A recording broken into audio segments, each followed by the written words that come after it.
Hello students, आज हम chapter 9 जिसका नेम है बेसिक ज्योमेट्रिकल आइडियाज़ वो स्टार्ट करने जा रहे हैं। इसकी इंट्रोडक्शन के बारे में पहले रीड करेंगे। अगर आप इसकी इंट्रोडक्शन के बारे में अच्छे से रीड कर लोगे तो आपको चैप्टर अच्छे से समझ आएगा। ठीक है, तो अभी इसकी इंट्रोडक्शन स्टार्ट करते हैं। फर्स्ट है यहाँ पे हमारे पास point. A small dot marked by a sharp pencil on a sheet of paper or prick made by a fine needle on a paper are examples of a point।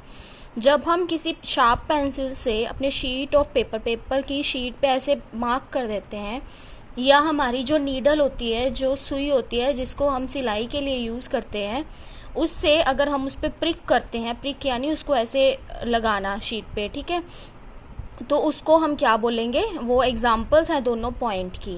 जैसे यहाँ पे मैंने एग्जाम्पल ली हुई है, यहाँ एक डॉट लगी हुई है और ए दिया हुआ है मैंने इसको, तो ये पॉइंट है और उसको हमने ए से मेंशन किया हुआ, तो पॉइंट ए बन गया। ठीक है, तो इसको बोलते हैं पॉइंट। जो भी हम डॉट मार्क करते हैं उसको हम क्या बोलते हैं, पॉइंट। नेक्स्ट चलते हैं लाइन पे। A line is a collection of points which can be extended indefinitely और infinitely on both the sides. It has neither breadth nor thickness but has only length. Line क्या होती है, बहुत सारे points के कलेक्शन को हम लाइन बोलते हैं, जिसको हम इनडेफिनेटली या इनफाइनाइटली दोनों साइड्स पे हम एक्सटेंड कर सकते हैं। ठीक है, अभी देखो ये लाइन की मैंने एग्जांपल ली हुई है, दोनों तरफ एरो हैं, तो इसका मतलब ये इधर से भी एक्सटेंड कर सकते हैं हम इसको और इधर से भी इसको एक्सटेंड कर सकते हैं। इसकी प्रॉपर्टी क्या है, it has neither breadth nor thickness but has only length. इसकी ना तो ब्रेथ होती है ना थिकनेस होती है, सिर्फ इसके पास क्या होती है, लेंथ होती है।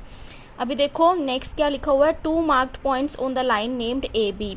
2 मार्क पॉइंट जो होते हैं, मैंने एक लाइन बनाई हुई यहाँ पे ए बी, 2 मार्क किए हुए हैं पॉइंट्स को ए बी। ठीक है, तो इस लाइन को हम किस नाम से मेंशन करेंगे, ए बी, और उसके ऊपर ऐसे लाइन बना देंगे। तो इसको हम क्या बोलेंगे कि ये एक लाइन है जिसके दो पॉइंट्स है ए बी, और उसको हम ऐसे डिनोट कर सकते हैं। ठीक है, नेक्स्ट है line segment. A line segment is a part of line that is bounded by 2 distinct points. Line segment किसको बोलते हैं, एक लाइन का ही पार्ट होती है जिसको हम 2 एंड पॉइंट से बाउंड करते हैं। ठीक है, बाउंडेड होती है ये। A line segment from A to B is represented by, A से बी की तरफ हम अगर जाएंगे लाइन सेगमेंट में, तो उसको हम ऐसे लिखेंगे ए बी। अब देखो इसके ऊपर सिंपल लाइन लगी हुई है, इसके ऊपर कोई भी इधर भी एरो नहीं है, इधर भी एरो नहीं, कोई एरो नहीं है। ठीक है, तो इसको हम क्या बोलते हैं, लाइन सेगमेंट का सिंबल, जिससे हम इसको रिप्रेजेंट करते हैं। नेक्स्ट चलते हैं, मैं इसकी एग्जाम्पल दिखाती हूँ आपको। ये इसकी एग्जाम्पल बनाई हुई है मैंने, एक ए बी लाइन दी हुई है। ठीक है, तो इसके एक साइड पे ए पॉइंट है, एक साइड पे बी पॉइंट है, तो ये लाइन सेगमेंट है। इस दोनों की तरफ देखो कोई भी हमारे पास एरो नहीं है, तो इसका मतलब ये एंड पॉइंट्स है, इनको हमने बाउंड किया हुआ है, तो इनको कोई भी एक्सटेंड नहीं कर सकते, ना इधर ना इधर। नेक्स्ट हमारे पास रे है। It is a part of a line which has only one and. रे क्या होती है, ये एक लाइन का ही पार्ट है अगेन। ठीक है, इसका एक ही एंड होता है जिसको हम एक्सटेंड कर सकते हैं, दूसरा क्या है, बाउंडेड पार्ट होता है। देखो यहाँ पे एक लाइन बनी हुई है, एक साइड पे एरो है, एक साइड पे सिंपल पॉइंट लगा हुआ है, पॉइंट ए। ठीक है, तो like line it has no breadth और थिकनेस। लाइन की तरह ही इसके पास भी कोई ब्रेथ या थिकनेस नहीं होती। इसको हम मेंशन कैसे करते हैं, जैसे ए बी लिख दिया, एक तरफ एरो है, एक तरफ कुछ भी नहीं है, तो इसको हम क्या बोलते हैं, रे। और ये कौन सी रे है, इनिशियल पॉइंट ए है इसका, इसलिए यहाँ पे ए दिया हुआ है। ठीक है, नेक्स्ट है plane. Every solid has a surface which is a flat और कर्व। हर एक सॉलिड का एक सरफेस होता है जो फ्लैट या कर्व होता है, और प्लेन किसको बोलते हैं, फ्लैट सरफेस को। इसकी कोई ब्रेड्थ या इसके पास ब्रेड्थ, लेंथ, विड्थ और होती है, लेकिन हाइट नहीं होती। ठीक है, अभी नेक्स्ट इसके बारे में डिस्कस करते हैं कि क्या क्या चीजें होती हैं इसके अंदर। If we consider 2 lines in a plane, अगर 2 लाइंस होती हैं एक प्लेन के अंदर, तो उनकी सिर्फ 2 पॉसिबिलिटीज बनती हैं। फर्स्ट क्या है, they may cut each other in a plane. हो सकता है वो एक दूसरे को कट करें प्लेन के अंदर। जैसे ये मैंने 2 लाइंस बना दी, ठीक है, तो ये कट कर रही हैं एक दूसरे को इस पॉइंट पे, तो हो सकता है एक ये कंडीशन है, एक ये कंडीशन है, they do not cut and are parallel to each other. हो सकता है वो एक दूसरे को कट ना करें और क्या हो, एक दूसरे के पैरेलल यानी कि कहीं भी वो कट नहीं, किसी प्लेन पे किसी भी जगह पे एक दूसरे को कट नहीं करेंगी। तो ये यहाँ पे बनाई हुई है। दोनों लाइंस के बारे में अभी नेक्स्ट डिस्कस करने जा रहे हैं। Intersecting lines, two lines meet at a point are called intersecting lines. वो दो लाइंस जो एक दूसरे के साथ कट करके किसी पॉइंट पे मीट होती हैं, उसको हम क्या बोलते हैं, इंटरसेक्टिंग लाइंस। और जो पॉइंट उनको मीट करता है उनको हम क्या बोलते हैं, पॉइंट ऑफ इंटरसेक्शन। यानी ये दो लाइंस मैंने बनाई हुई हैं जो कट कर रही हैं प्लेन में एक दूसरे को, यहाँ इस पॉइंट पे, तो इस पॉइंट को हम क्या बोलेंगे, पॉइंट ऑफ इंटरसेक्शन। नेक्स्ट है parallel lines. The lines which never meet even when they are extended are known as parallel lines. वो lines जो कभी भी meet नहीं करती, जितना मर्जी उनको extend कर दें, उनको हम क्या बोलते हैं, parallel lines। जैसे ये देखो, ये vertically भी होती हैं, horizontally भी होती हैं।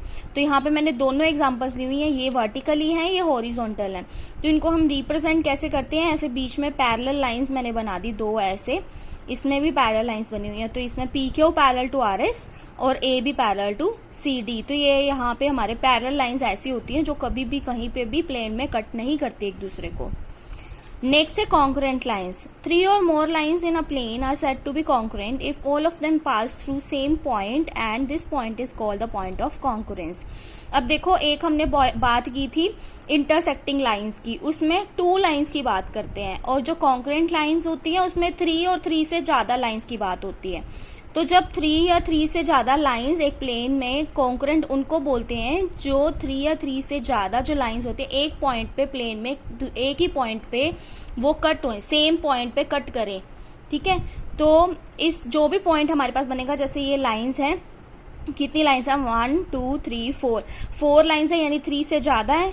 तो यहाँ पे सेम पॉइंट पे, ओ पॉइंट पे एक दूसरे को कट कर रही हैं सारी लाइंस, तो इसको हम क्या बोलेंगे, पॉइंट ऑफ कॉन्करेंस। और ये सारी लाइंस क्या हो जाएंगी, कॉन्करेंट लाइंस। नेक्स्ट है collinear points. Consider 3 points A, B and C in a plane are shown in the figure. A, B, C 3 points लेने हैं हमने, जैसे ये फिगर्स बनी हुई हैं दो। We draw a line passing through A and B। हमने एक लाइन बना दी A और B, ठीक है। And there are 2 possibilities. वहाँ पे हमारे पास 2 पॉसिबिलिटीज बनेंगी। हो सकता है पॉइंट C हम लाइन A B के ऊपर ही बना दें। दूसरी कंडीशन हमारे पास बनती है, हो सकता है कि हम पॉइंट C जो है वो A B लाइन पे ना बनाएं, कहीं भी बना दें, यहाँ बना दें, यहाँ बना दें, कहीं भी, ठीक है। तो जब ये बोलते हैं किसको, कोलिनियर पॉइंट्स किसको बोलते हैं, जब 3 या 3 से ज़्यादा पॉइंट्स एक सेम लाइन पे हों तो उसको हम क्या बोलते हैं, कोलिनियर पॉइंट्स। देखो, दी 3 और more points in a plane are said to be collinear if they are lie on a same line. उनको कोलिनियर पॉइंट्स बोला जाता है जो एक ही लाइन पे हों, ठीक है। जैसे ये है A, B और C एक ही लाइन पे हैं, तो इनको हम कोलिनियर पॉइंट्स बोलेंगे। ये तीनों एक ही लाइन पे नहीं है। हाँ, A और B की अगर बात करें तो हैं, पर यहाँ पे हमारे पास क्या है, देखो हमारे पास डेफिनेशन क्या है, 3 और मोर पॉइंट्स। तो हम 2 पॉइंट्स का नहीं लिख सकते, ये कोलिनियर पॉइंट्स है, हम एटलीस्ट 3 पॉइंट्स लेंगे तभी हम इसको लिख सकते हैं। नेक्स्ट हमारे पास है curves. When we draw aimlessly from one point to another without lifting the pencil, we get curves. जब हम aimlessly, यानी कि हमारे पास कोई एम नहीं है कुछ ड्रॉ करने का, तो जब हम एक पॉइंट से दूसरे पॉइंट तक aimlessly without lifting pencil draw करते हैं तो उसको हम क्या बोलते हैं, कर्व। जैसे कि मैंने यहाँ पे एग्जांपल ले रखी है, इस पॉइंट से शुरू करके हमने इस पॉइंट पे ख़त्म कर दिया, तो ये भी एक कर्व है। इस पॉइंट से शुरू करके ऐसे लेके आके इस पॉइंट पे मैंने ख़त्म कर दिया, ये भी एक कर्व है। इस पॉइंट से शुरू करके मैंने इसको यहाँ पे ही ख़त्म कर दिया, ये भी एक कर्व है। अब जो कर्व्स होती हैं इसके दो जो हैं टाइप्स हैं। First one is open curve and second is closed curve. Open curve किसको बोलते हैं, a curve which does not cut itself is called an open curve. वो कर्व जो एक अपने आप को कट नहीं करती उसको हम क्या बोलते हैं, ओपन कर्व। जैसे कि ये वाली एग्जांपल है, ठीक है, ये कहीं भी एक अपने आप को कट नहीं कर रही है, तो ये क्या है, ओपन कर्व। अब नेक्स्ट है close curve. A curve which cuts itself is called a close curve. वो कर्व जो अपने आप को कहीं पे कट करती है, कहीं भी कट करती है, उसको हम क्या बोलते हैं, क्लोज्ड कर्व। जैसे मैंने यहाँ पे 2 एग्जांपल्स ले रखी हैं, ठीक है। अभी देखो ये वाली जो एग्जांपल है ये अपने आप को यहाँ पे कट कर रही है, और जो ये वाली एग्जांपल है इसको हमने यहाँ से शुरू किया था, यहाँ पे लेके जाके पूरा यहाँ पे ख़त्म किया, तो यहाँ पे अपने आप को फिर से कट कर रही है। तो ये दोनों एग्जांपल्स किसकी हैं, क्लोज्ड कर्व की। ये ओपन कर्व है ये क्लोज्ड है, ठीक है। नेक्स्ट है इन अ क्लोज कर्व। अगर क्लोज कर्व की हम बात करें तो हमारे पास 3 पार्ट्स बनते हैं। तो यहाँ पे मैंने एक फिगर बना रखी है, देखो ध्यान से। इस फिगर में 3 पॉइंट्स है, पी, क्यू और आर। एक पी पॉइंट जो है वो अंदर है इस फिगर के, तो इसको हम क्या बोलेंगे, इंटीरियर ऑफ द कर्व, ठीक है। ये आर पॉइंट क्या है, बाहर है, तो इसको हम क्या बोलेंगे, या तो एक्सटीरियर ऑफ द कर्व या इसको बोलेंगे आउटसाइड द कर्व, ठीक है। ये जो है क्यू पॉइंट, ये इन लाइंस के ऊपर है, तो इसको हम क्या बोलेंगे, on the boundary of the curve, ठीक है, क्योंकि ये बाउंड्री के ऊपर है ना। तो ये देखो यहाँ पे मैंने तीनों पार्ट्स ले रखे हैं, interior of the curve, on the boundary of the curve, outside the curve, ठीक है। तो लास्ट हमारे पास टॉपिक है पॉलीगन्स। तो पॉलीगन्स की एक शॉर्ट आपको डेफिनेशन बता देती हूँ। जब हम 3 या 3 से ज़्यादा लाइंस को यूज़ करके कुछ फिगर बनाते हैं, कोई क्लोज्ड कर्व बनाते हैं, तो उसको हम क्या बोलते हैं, पॉलीगन्स, ठीक है। तो फर्स्ट हमारे पास है, ये मैंने 1 2 3 लाइंस ली हुई हैं, तो इसको हम क्या बोलेंगे, 3 sided polygon is called a triangle. जब 3 साइड्स का पॉलीगन होता है तो उसको हम क्या बोलते हैं, ट्राइंगल। यहाँ पे 1 2 3 4 साइड्स हैं, तो 4 साइड्स वाले को हम क्या बोलेंगे, 4 साइड्स वाले को 4 sided polygon is called a quadrilateral, ठीक है। नेक्स्ट हमारे पास देखो यहाँ पे 1 2 3 4 5, तो यहाँ पे 5 हैं, तो इस 5 साइडेड पॉलीगन को हम क्या बोलते हैं, पेंटागन। और लास्ट पे हमारे पास 1 2 3 4 5 6 साइडेड पॉलीगन है, तो उसको हम क्या बोलेंगे, हेक्सागन। वैसे ही 7 साइडेड वाले को हम सेप्टागन बोलते हैं, 8 साइडेड वाले को ऑक्टागन, 9 साइडेड वाले को नैनोगन, सो ऑन, ऐसे ही नाम दिए हुए हैं सबको, ठीक है। अब जो लास्ट है रेगुलर पॉलीगन। रेगुलर पॉलीगन किसको बोलते हैं, if all sides of a polygon are equal, अगर सारी साइड्स इक्वल हैं और सबके एंगल्स इक्वल हैं जितने दिए हुए हैं, तो उसको हम क्या बोलते हैं, रेगुलर पॉलीगन। जैसे ये देखो यहाँ पे अगर मान लो ये भी 2 सेंटीमीटर है, ये भी 2, ये भी 2, ये भी 2, ये भी और ये भी, ये 2 2 दी हुई है 2 सेंटीमीटर। जो अंदर एंगल्स हैं मान लो वो भी हमें सिमिलर दिए हुए हैं, तो ये हमारे पास क्या बन जाएगा, रेगुलर हेक्सागन, ठीक है। जब हमारे पास कोई पॉलीगन का नेम नहीं होता तो हम उसको पॉलीगन से मेंशन करते हैं। जब हमें पता है 6 साइडेड शेप को हेक्सागन बोलते हैं, तो हम उसको क्या बोलेंगे, रेगुलर हेक्सागन, जब हमारे पास उसकी सारी साइड, सारे एंगल इक्वल होंगे, ठीक है। तो वैसे ही अगर 3 साइड्स वाला होगा, तीनों की साइड्स, तीनों लाइंस की साइड हमें, लेंथ हमें सेम दी हुई है, तीनों का एंगल अगर हमारे पास सेम है, तो उसको हम क्या बोलेंगे, रेगुलर ट्राइंगल, ठीक है। वैसे ही रेगुलर क्वाड्रिलेटरल, रेगुलर पेंटागन, तो जिनकी भी साइड, जिस भी पॉलीगन की साइड, सारी साइड्स इक्वल होती हैं, सारे एंगल्स इक्वल होते हैं, तो उसको हम रेगुलर, उसके आगे जो है वो ऐड हो जाता है। तो इंट्रोडक्शन हमारी यहाँ पे कंप्लीट हो चुकी है। इसको आपको पीडीएफ मिल जाएगी जब आपके नोटबुक्स आपके पास आ जाएंगी।